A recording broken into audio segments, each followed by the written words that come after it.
Good morning friends, welcome back to my channel Mimo and mom. কেমন আছো তোমরা সবাই? নিশ্চয়ই ভালো আছো। তবে হ্যাঁ, ভীষণ গরম পড়েছে, তাই জন্য কিছুদিন থেকে একটু লাইট খাবারই খাওয়া হচ্ছে। কিন্তু পেট লাইট খেলেও মুখটা তো আর লাইট খেতে চায় না, তাই জন্য আজ একটু স্বাদের বদল ঘটাচ্ছি। তো এতক্ষণে তোমরা নিশ্চয়ই বুঝে গেছো কী রান্না হবে। ঠিক ধরেছ, আজ খুব সিম্পল ওয়েতে বাড়িতেই বানিয়ে নিচ্ছি বিরিয়ানি। আর তার জন্য সব রকমের গোটা মশলা দিয়ে ভাতটা রেডি করে নিয়েছি, আর সেই সঙ্গে এদিকে বেরেস্তাটা ভাজতে বসিয়ে দিয়েছি। কয়েক পিস আলুও নিয়েছি, যেটাকে আমি বয়েল করে একটু ভেজে রেখেছি। আর রয়েছে এখানে চিকেন ম্যারিনেট করা, প্রায় ঘন্টাখানেক এটাকে রেস্টে রেখে দিয়েছিলাম। তো এবার চিকেনটাকে একটু সাজিরে ফোড়ন দিয়ে শুধুমাত্র একটু কষিয়ে নেব। তো এটার মধ্যে একটু গ্রেভি থাকবে, কারণ বিরিয়ানিটা সঙ্গে আমি তেমন কিছু একটা খাই না, যদিও বাবার জন্য একটু চিকেন কষা রান্না হচ্ছে, তাই বিরিয়ানিটা যাতে একটু জুসি হয়, কারণ মিমও আজকে এই বাড়িতে মায়ের হাতে তৈরি বিরিয়ানিটা খাবে, সেই জন্য একটু গ্রেভি আমাকে রাখতে হবে। তো বিরিয়ানির চিকেনটা মোটামুটি হয়ে এসেছে, আর একটুক্ষণ এটাকে কষিয়ে নামিয়ে নেব।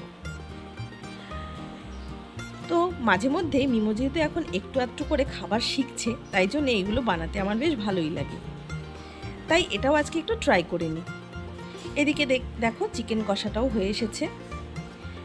মিমোর পাপা আবার শুধু বিরিয়ানিটা খেতে পারে না, তাই একটু চিকেন কষা আর সঙ্গে একটু টমেটো, তেঁতুল আর আমসত্ত্ব দিয়ে চাটনিও করে নিচ্ছি। আর এদিকে সমস্ত কিছু রেডি হয়ে গেছে, এবার বিরিয়ানির লেয়ারটা করব। তো খুব অল্প করেই করছি, তাই জন্য ছোট্ট একটা প্যান নিয়ে নিয়েছি, সেটার মধ্যে ঘি মেখে নিলাম। আর ওই যে বললাম একটু লাইটভাবেই তৈরি করব, খুব বেশি মশলা দেব না, সেই জন্য অল্প করে ঘি আমি এখানে মেখে নিলাম। তারপর প্রথমে একটা ভাতের লেয়ার দিয়ে দিচ্ছি, এর ওপর দিয়ে দিলাম হালকা একটু নুন, কারণ ভাতটা করার সময় আমি নুনটা দিইনি। আর একটু ঘি আবার একটু দিয়ে দিলাম, সঙ্গে আলু আর চিকেন, সঙ্গে চিকেনের কষাটা একটু একটু করে ছড়িয়ে দিয়ে ধীরে ধীরে লেয়ারগুলো তৈরি করব। আসলে মিমো বড় হবার পরে আমি বাড়িতে বিরিয়ানিটা ওকে বানিয়ে দিইনি। প্রায় দিনই ও মিষ্টি ভাত মানে পোলাও বা ফ্রাইড রাইসটা খুব খেতে পছন্দ করে বলে ওটা বানানোর বায়না করে। তো আজ বায়না করার আগেই আমি বললাম যে মিষ্টি ভাতটা তুমি প্রায়ই খাও, আজকে একটু অন্য কিছু খাও।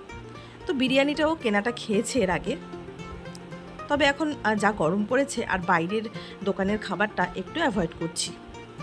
বাচ্চাদের এই গরমে বাইরের খাবারটা না দেওয়াই ভালো, তাই ট্রাই করে নিচ্ছি। আর ঘরে সমস্ত কিছুই ছিল বিরিয়ানি করার, যদিও আমি আতর বা কেশর এই সমস্ত কিছু ইউজ করিনি।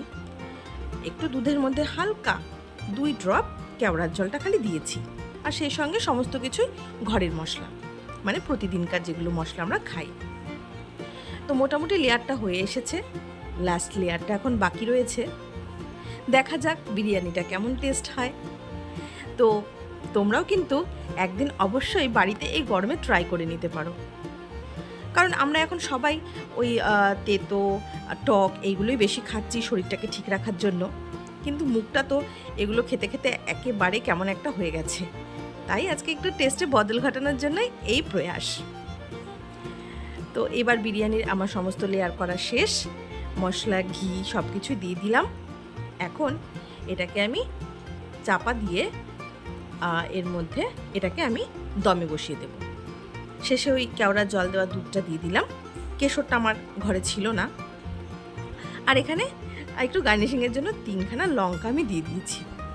তো এখন এটাকে চাপা দিয়ে গ্যাসে একদম লো ফ্লেমে দমে বসিয়ে দিলাম। প্রায় 20-25 মিনিট দম দেওয়ার পর আমি নামিয়ে নিয়েছি বিরিয়ানি, একদম রেডি, আর ভীষণ সুন্দর একটা হালকা স্মেল বেরিয়েছে। তো আমি মিমোর জন্য সবার প্রথমে একটা থালাতে বিরিয়ানি সাজিয়ে ওকে দিতে যাচ্ছি, দেখা যাক ও কতটা খুশি হয়। তো এই দেখো আমি মিমোর জন্য বিরিয়ানিটা নিয়ে এসেছি, আর এটা দেখে ও নিশ্চয়ই ভীষণ খুশি হয়ে যাবে।